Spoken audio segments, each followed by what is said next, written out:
Os irmãos, aqui em nome de Jesus, quero glorificar a Deus pela vida de cada um dos irmãos que se fazem presentes na ocasião desta noite, culto de ensinamento. Quero glorificar a Deus pelos irmãos que vieram com suas congregações, alguns irmãos das congregações, em especial aos irmãos do Santa Fé também. Eu vi alguns irmãos aqui, Deus abençoe em nome de Jesus Cristo. Quero estar glorificando a Deus pela vida do nosso pastor Edilton Ramos, por esta oportunidade. O pastor que tem confiado de entregar o microfone para a gente, está falando no culto de ensinamento.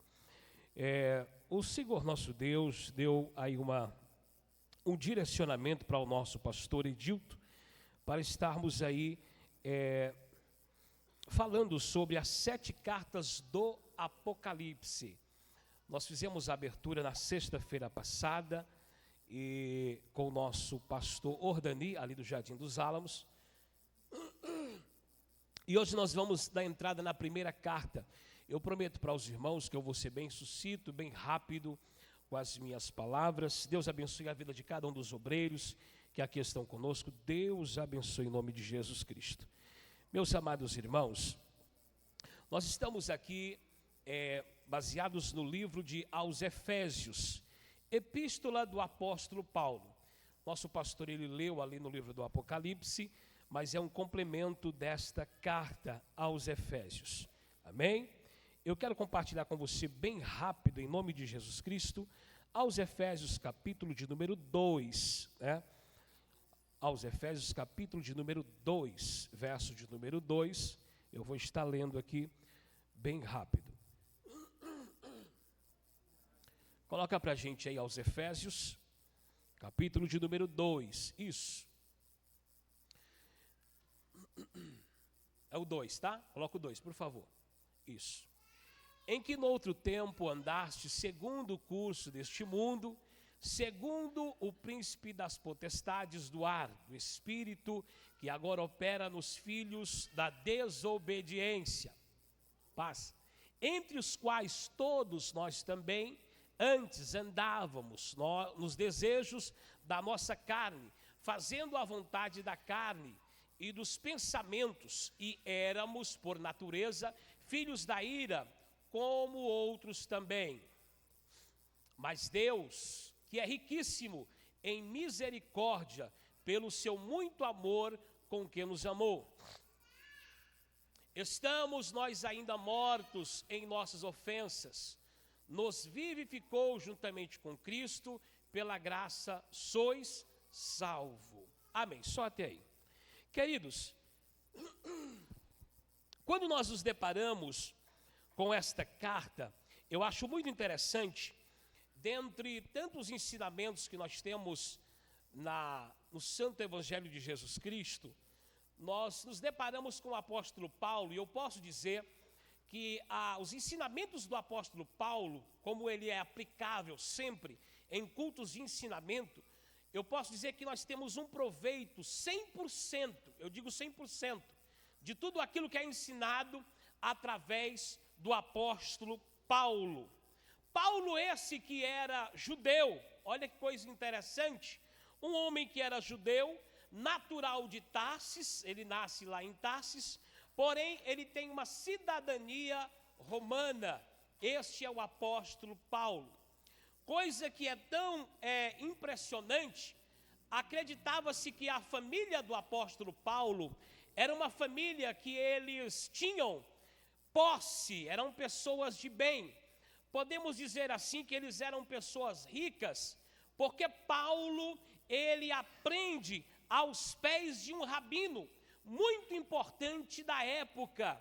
A Bíblia nos diz que Paulo, ele aprende aos pés de um homem muito respeitado, chamado Gamaliel. E Paulo, ele vai crescendo, seguindo as instruções de Gamaliel. Podemos dizer que Paulo, ele tem um crescimento muito grande, significativo, dentro das leis da época, porque Gamaliel, ele tratava de tudo quanto Paulo precisava aprender para aquilo que era exigido na época para crescer dentro da lei. Porém, Paulo, como os irmãos conhecem a história, ele passa num período a perseguir o povo de Deus ou os cristãos. Paulo tem um encontro com Deus. A Bíblia diz que Paulo, ao invés de, quando ele é perseguidor, ele passa a ser perseguido.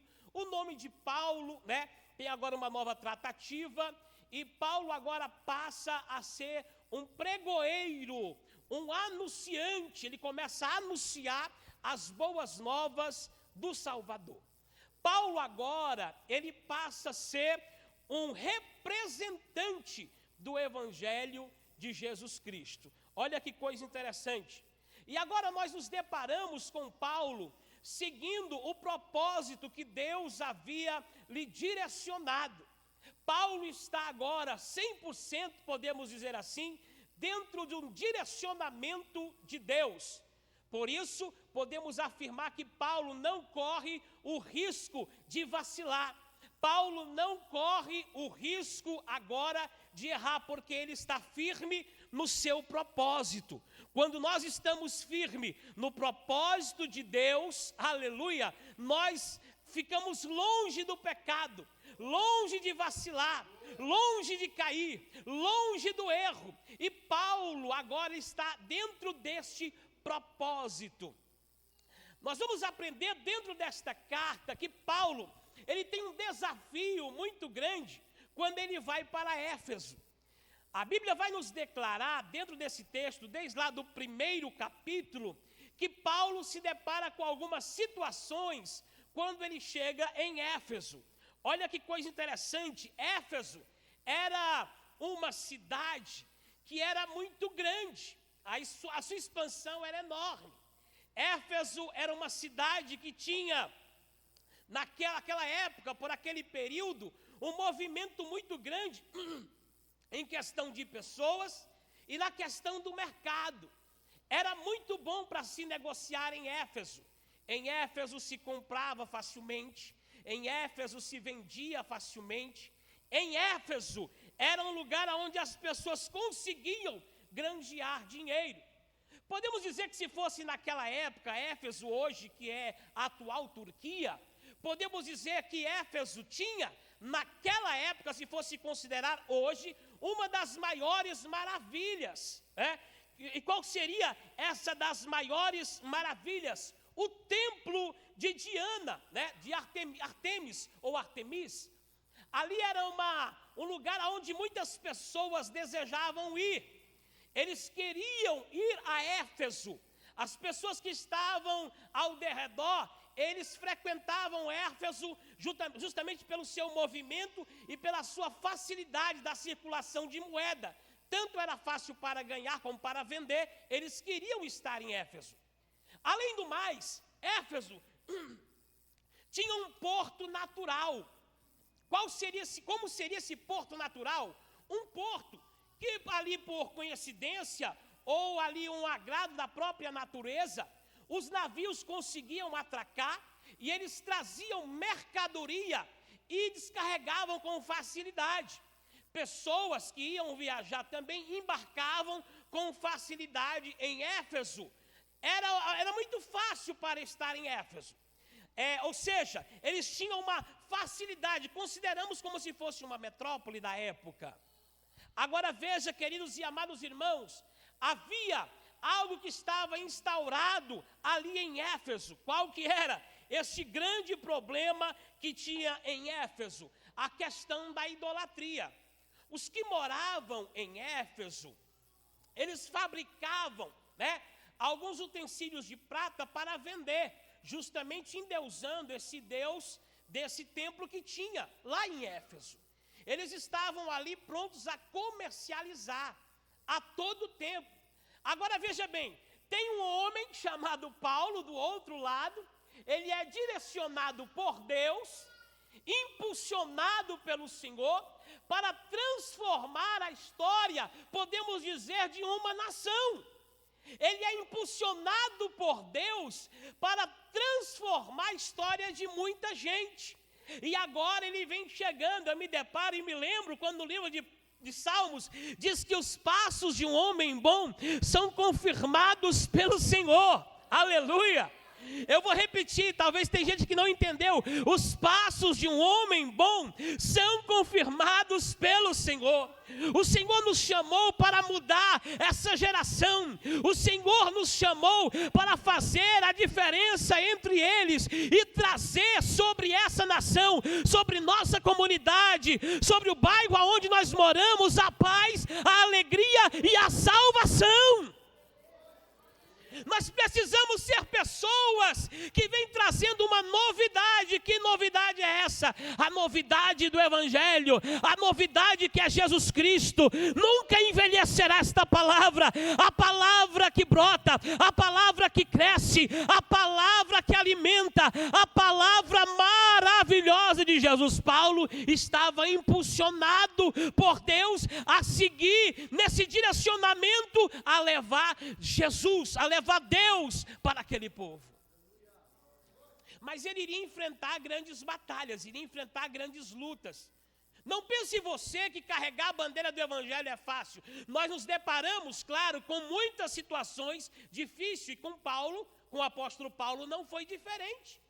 Ele se deparou com uma situação. Agora você imagina, um lugar onde as pessoas ganham dinheiro. E Paulo parece que ele era expert nesse negócio, né?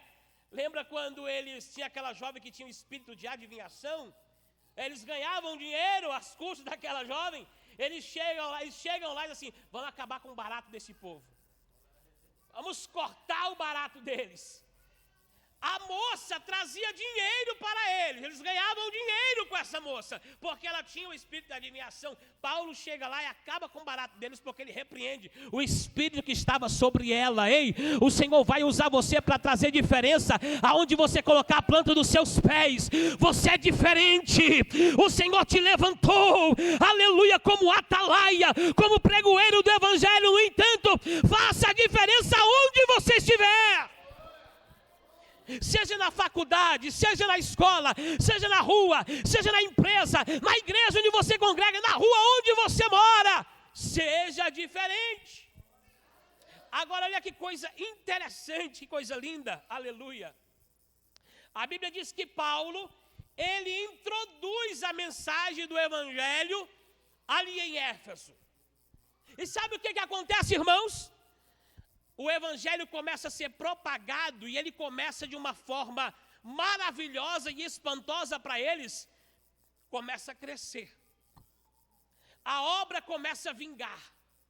As pessoas começam a abraçar a ideia do Evangelho, porque Paulo trouxe agora uma grande oportunidade, mostrando a porta da salvação para as pessoas de Éfeso. A Bíblia diz que algumas pessoas que adoravam deuses estranhos da época, eles começam a pegar tudo aquilo que eles adoravam, levar para as praças e queimar. Olha o que Paulo causa, olha o transtorno que Paulo vem trazendo no meio daquele povo.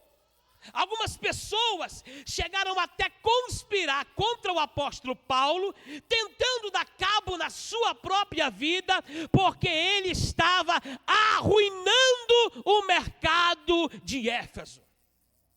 Você está entendendo como é que é o negócio? O inimigo já tinha ali instaurado tudo, ele pensava que ia poder continuar habitando naquele lugar, mas quando Paulo estava chegando ali, era um representante de Deus, eles podiam dizer: quando o grande vem chegando, a coisa tem que mudar, a coisa é diferente, Baal tem que ir embora, Satanás tem que sair fora, porque ali está chegando a palavra de vida.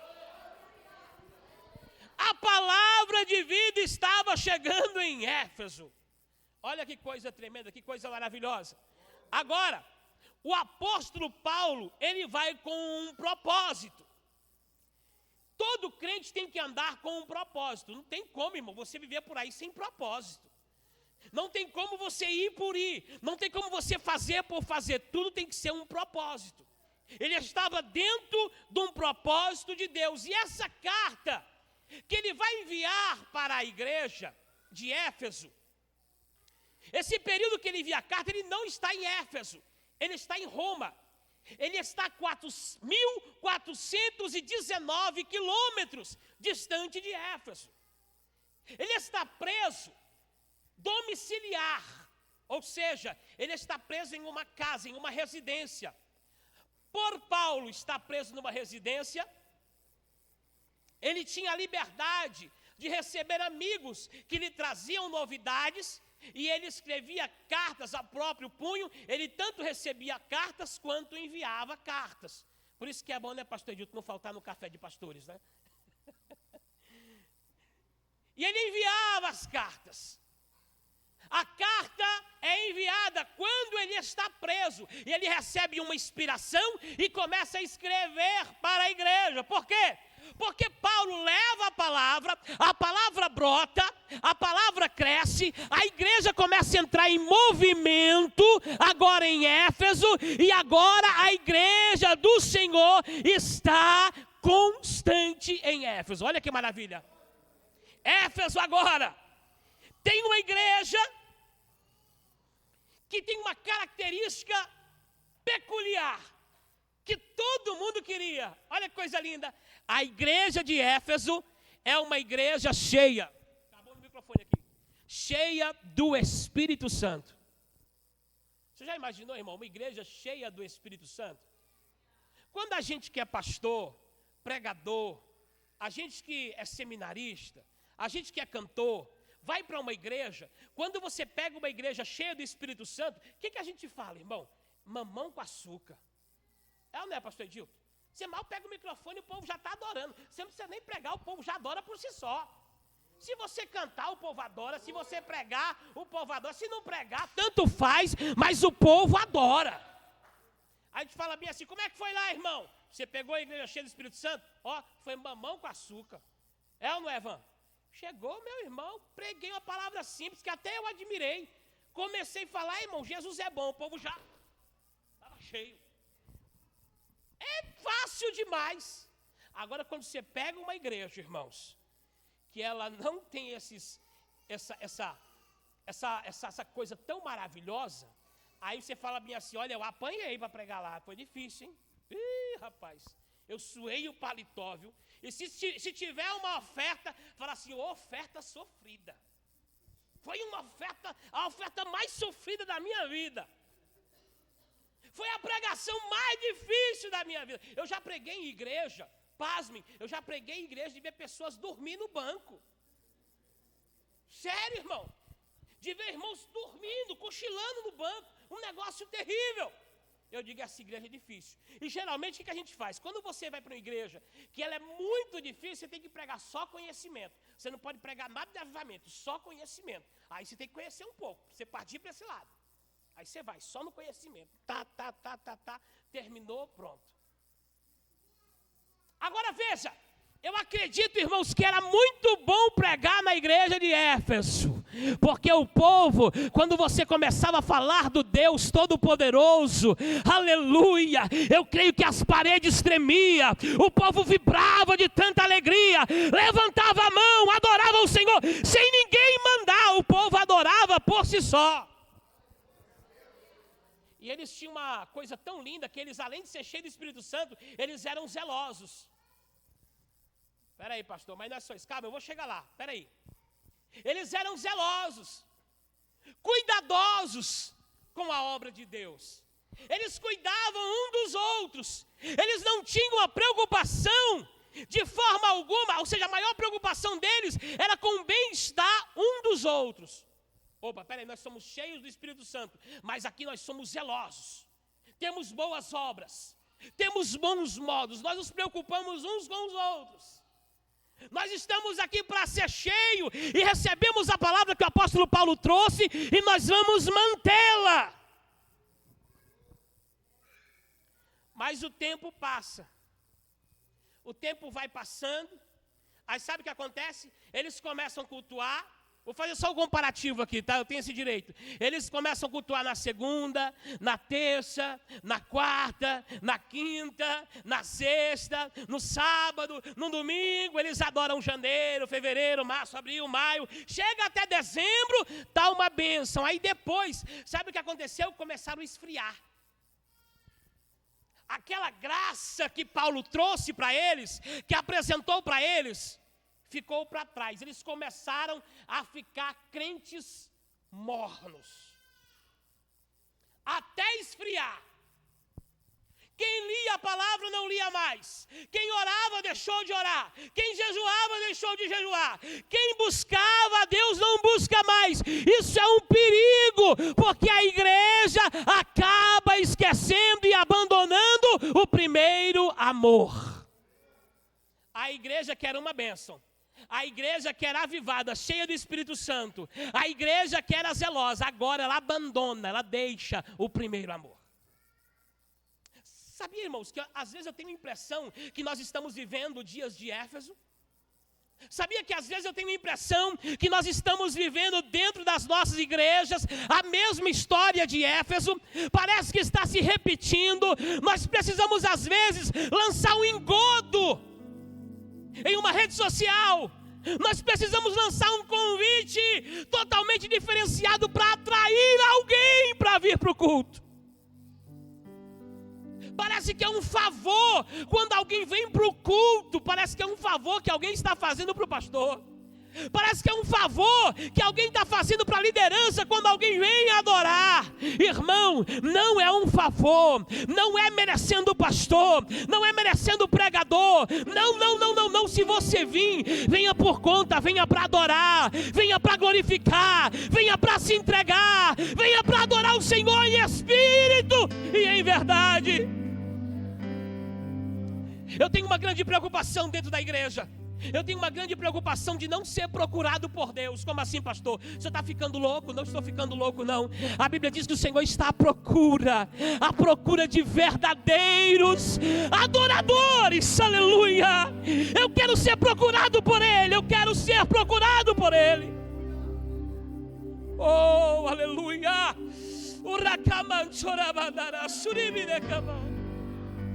Aleluia! Eu quero ser procurado por Deus. Eu quero vir para o culto não só porque é um feriado de sexta-feira. Opa, então hoje é feriado, eu vou lá na igreja.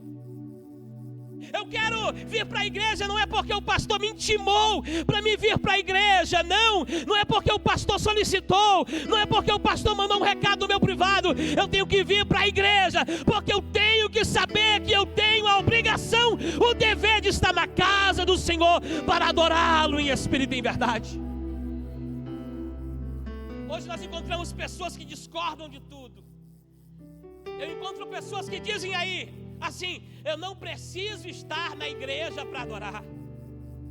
Eu não preciso estar na igreja todo dia para ser crente. Eu já me deparei com pessoas dizer isso para mim: eu não preciso estar na igreja todo dia para ser crente. Eu já me deparei com pessoas desse jeito. Mas sabe o que acontece, irmãos? Deixa eu dizer uma coisa para você. Quando eu venho para a igreja, eu sempre encontro uma novidade. E nem que seja uma mínima palavra que eu ouço, eu volto para casa transformado. Porque a palavra transforma. A palavra transforma e me levanta. Agora veja só. O apóstolo Paulo, ele começa agora a ver aquele diagnóstico.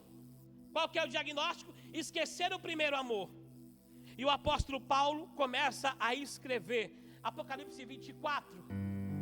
Ele vai escrevendo para eles. Por que eles tinham abandonado? Porque eles tinham deixado de lado aquilo que eles começaram com tanto zelo. Nós temos o costume de dizer que tudo que começa certo, termina certo. E tudo que começa errado, termina errado. Aqui começou certo e estava terminando errado. Estava terminando errado. A igreja estava tomando outro rumo. Mas veja que Paulo, ele consegue mandar uma carta porque ele tem um diagnóstico de como eles estavam. Sabendo que aquele diagnóstico era terrível, Paulo ora ao Senhor e diz assim: eu preciso, Senhor, de um remédio para aquela igreja, porque para toda enfermidade existe um remédio. Você viu o irmão aqui oferecendo um remédio? Para toda enfermidade existe um remédio. Ainda tem jeito, ainda tem tempo. Há tempo de adorar, há tempo de buscar ao Senhor em espírito e em verdade. Aí ele manda um remédio para eles. Se eles estão doentes E todo doente precisa de remédio. Eu vou mandar um remédio para eles. E ele manda o remédio para eles lá em Apocalipse 2:5, dizendo para eles assim: lembra-te, pois, de onde caíste e arrepende-te. É o remédio. Lembra-te, pois, igreja de Éfeso, onde caíste e arrepende-te. Quando nós nos arrependemos dos nossos pecados, quando nós voltamos aonde nós caímos, ei, eu quero dizer para você, ainda tem solução para o teu problema, e há remédio para as tuas feridas. O remédio para as tuas feridas é Jesus, e Ele está aqui nesta noite. Arrepende-te e volta. Arrepende-te e volta. Escuta, irmão, não é vergonhoso você pedir perdão. Vergonhoso é você continuar no erro. Você errou com o teu pastor? Vai lá, pede perdão. Pede perdão. Você errou com o porteiro? Pede perdão. Você errou com a tua regente, sei lá, com o teu irmão que senta do teu lado, vai, pede perdão. Sabe por quê, irmão? Porque nós estamos vivendo um tempo que não é de agora, é já de tempos. Nós temos hábitos que nós precisamos deixar de lado. Você sabia que muita gente aqui é irmão aqui dentro? É irmão aqui dentro. Aqui dentro a gente se abraça. Pega na mão, pega na minha mão aqui, meu filho. A gente se abraça, pega na mão. Aí se cumprimenta, não é, cantor? Extra. É o extra, o senhor é o extra. Se abraça. Aí se abraça, se cumprimenta. Mas se alguém cair, olha aqui, olha pra cá. Se alguém cair, você encontrar ele lá fora, caído, se ele estiver bebendo cachaça dentro de um bar, você não tem coragem de entrar dentro do bar e cumprimentar ele mais, porque ele não é mais o seu irmão, segundo a sua concepção. Se a igreja mudasse, fosse diferente, eu acho que a nossa vida seria melhor.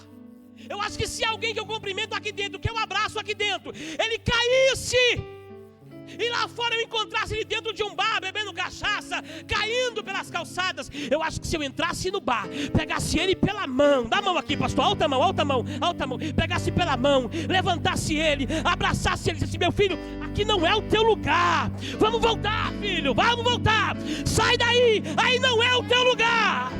A igreja seria diferente, nós seríamos diferentes. Mas sabe como que nós nos comportamos? Quando alguém se desvia, nós desviamos a rua para não falar mais com ele. Nós fazemos de tudo para não cumprimentá-lo, porque segundo a nossa concepção, ou a concepção de alguns, é um endemoniado, é um atribulado, aquilo não vale nada, porque ele caiu. Ei, irmão, ele precisa se lembrar de onde ele caiu, e você é ferramenta de Deus para pegar ele pela mão, aleluia, e colocá-lo de pé.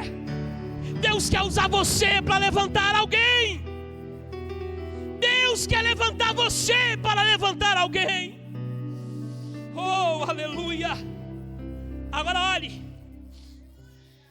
Paulo tem essa preocupação, porque a igreja precisava voltar o primeiro amor para viver as promessas. Irmãos, se a gente não voltar ao primeiro amor, já vou entregar, é impossível vivermos as promessas de Deus em nossa vida. Tem gente que quer que a promessa se cumpra, tem gente que quer viver a promessa, mas não quer se arrepender e não quer voltar ao primeiro amor. Eu escuto tanta gente dizendo meio assim: eu já fui um crente melhor. Eu já fui um crente melhor. Eu já fui mais crente, eu já orei mais, eu já busquei mais, eu já me preocupei mais com as almas, eu já fiz mais. Hoje, pouco eu faço. Mas nós precisamos entender aqui, irmãos, aleluia, o que o apóstolo Paulo ensina para aquela igreja, através de uma carta, que o Espírito de Deus, aleluia, embora muitas pessoas com o coração endurecido, o Espírito ainda está trabalhando, o Espírito de Deus ainda paira sobre a sua noiva, que é a igreja, porque é noiva dele, aleluia, ainda paira dizendo: eu zelo pela minha igreja.